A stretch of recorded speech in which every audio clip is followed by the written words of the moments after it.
Alhamdulillah, kwanza nampa pongeza huyu ambaye kitu amefanya hivi, na watu wachache wanafanya kitu kama hivi. Mtu ananunua vyombo mbili, moja kwa jirani kwa zima na moja kwa nyumbani, ili wakati jirani wanaomba kitu ile asitokee kama nimeelewa yeye anatumia. Nataka sufuria anapika, hawezi kutoa.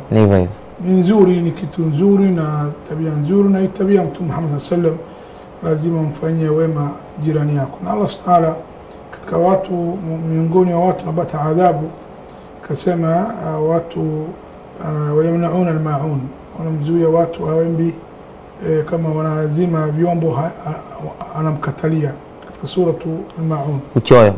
Naam. Sasa hii kitu nzuri, lakini yeye kama amenunua kwa ajili wakfu kwa watu alafu kumzuia haifai, isipokuwa kwa sharti.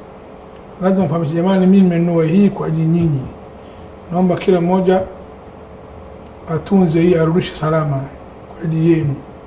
Kamfahamisha jirani, umeelewa, na wao wamepoteza, na yeye kununua wengine kitu hana uwezo naye, basi hii anamini ala shuruti, jamani, mimi nimenunua hii kwa ajili nyinyi, kama nyinyi hujatunza hujarudisha salama, ile siku nyingine nyinyi utumie, basi hii yenu inakaa kwangu tu, lakini yenu. Kama sharti hii ushakubaliana nayo sawa, kama upoteza hii basi tena mimi siwezi kutoa yangu, na utapoteza na yangu. Kama sharti hii imekubaliana sawa, haina shida, lakini kama hajakubaliana hivi, naomba ni anunue nyingine aendelee kumsaidia, lakini ambe na nasaha, ambe onyo ambaye maana usipotezeni kitu. Kama ina sharti hivyo kabla, hana dhambi, na kama hamna sharti bora asikate ile uzuri. Naam.